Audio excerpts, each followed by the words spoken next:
AI itu kan makin hari makin pinter ya. Tapi pinter aja ternyata nggak cukup. Gimana kalau AI juga harus ngerti budaya? Nah, di bahasan kita kali ini, kita bakal ngulik gimana caranya para peneliti ngajarin AI buat paham seluk-beluk salah satu bahasa paling kompleks di dunia, yaitu bahasa Jawa. Coba deh bayangin, gimana caranya kita bisa melindungi 75 juta orang di dunia maya kalau AI yang kita andalkan buat jagain mereka, malah nggak ngerti sama sekali budaya mereka? Ini bukan pertanyaan iseng loh, ini inti masalahnya. Kalau AI buta budaya, jutaan orang bisa jadi korban. Jadi, solusinya gimana? Yuk kita bedah bareng-barang. Oke, kita mulai dari bagian pertama ya. Kita akan lihat dulu, seberapa besar sih masalah yang sering nggak kelihatan ini, dan kenapa ini penting banget di era digital sekarang. Ini angkanya nggak main-main loh. Ada lebih dari 75 juta orang yang ngomong pakai bahasa Jawa. Itu lebih banyak dari populasi negara kayak Prancis atau Inggris. Tapi, ironisnya, AI yang tugasnya memoderasi konten yang kita andalkan tiap hari justru nggak paham bahasa mereka. Jadi ini bukan sekedar celah kecil, tapi lubang keamanan digital yang gede banget. Dan masalahnya makin parah. Coba lihat ini. Dalam 3 tahun terakhir aja, ujaran kebencian di medsos Indonesia itu naik 40%. Gila kan? Nah, yang bikin tambah runyam, sebagian besar ujaran kebencian ini pakai bahasa daerah. Artinya apa? Ya artinya, AI moderator konten yang canggih sekalipun jadi kayak buta, nggak bisa lihat apa-apa. Oke, sekarang kita masuk lebih dalam lagi. Kenapa sih dari sekian banyak bahasa, kok bahasa Jawa ini jadi semacam teka-teki yang susah banget dipecahkan sama AI? Apa yang bikin dia beda? Ternyata ada 3 tantangan utama yang bikin bahasa Jawa ini unik sekaligus rumit. 3 hal ini nih biang keladinya. Yuk kita kupas satu-satu. Yang pertama itu soal tingkatan tutur. Gini deh, di bahasa Jawa, cara ngomong ke teman sebaya atau pakai ngoko itu bisa beda banget katanya sama cara ngomong ke orang yang lebih tua atau kromo. Padahal artinya sama persis. Hierarki sosial ini tuh udah mendarah daging di bahasanya. Dan nuansa kayak gini, AI sering banget gagal paham. Tantangan kedua, campur kode. Ini pasti kita sering dengar atau bahkan lakukan sendiri.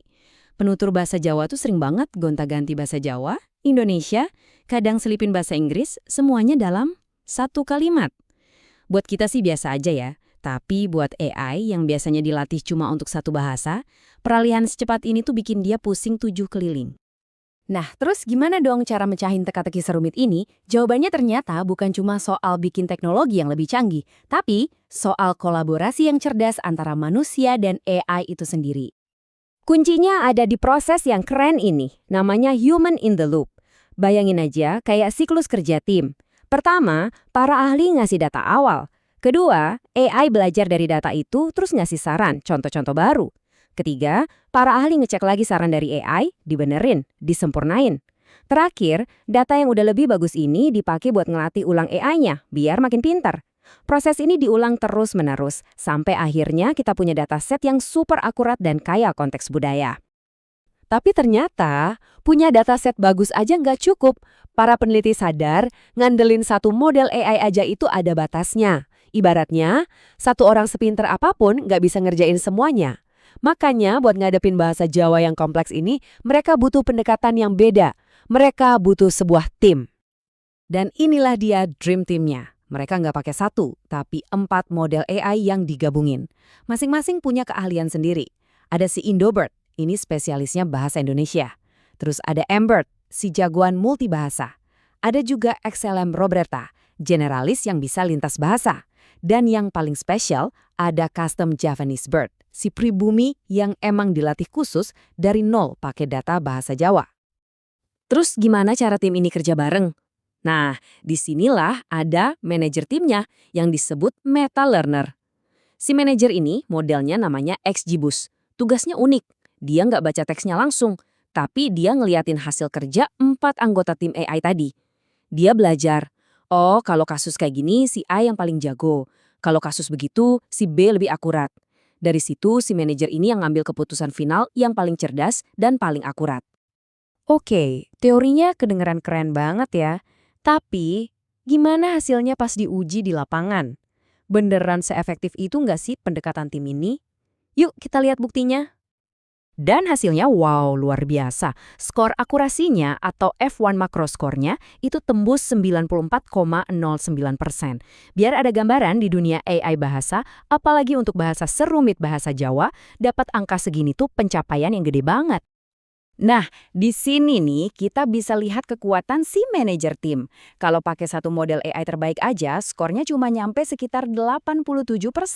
Tapi begitu si manajer ikut turun tangan, performanya langsung loncat lebih dari 7%. Dalam dunia AI, peningkatan segini tuh signifikan banget, bukan cuma perbaikan kecil. Grafik ini nunjukin lompatannya secara jelas. Lihat deh bedanya bar yang satu dengan yang satunya lagi. Jauh kan? Ini bukti nyata kekuatan kolaborasi AI. Bukan lagi cuma peningkatan, tapi ini bisa dibilang sebuah terobosan. Hebatnya lagi, model ini nggak cuma akurat, tapi juga kuat dan adil.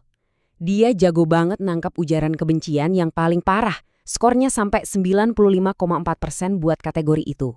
Dan yang nggak kalah penting, dia juga pintar meminimalisir salah tangkap. Jadi konten-konten yang sebenarnya aman nggak ikut-ikutan kehapus. Oke, jadi apa artinya semua ini kalau kita lihat gambaran besarnya? Apakah ini cuma buat bahasa Jawa aja? Nah, kita lihat yuk gimana penemuan ini bisa berguna buat yang lain juga. Ada kutipan keren dari penelitiannya yang ngejelasin semuanya. Intinya, metode yang mereka bikin ini bukan solusi yang cuma bisa dipakai sekali terus buang. Bukan, ini tuh semacam cetak biru. Sebuah kerangka kerja yang bisa diadaptasi untuk bahasa-bahasa lain yang punya tantangan serupa.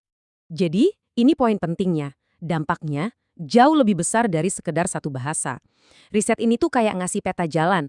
Peta buat bikin internet jadi tempat yang lebih aman buat ratusan komunitas bahasa lain di seluruh dunia yang selama ini mungkin terabaikan di dunia digital.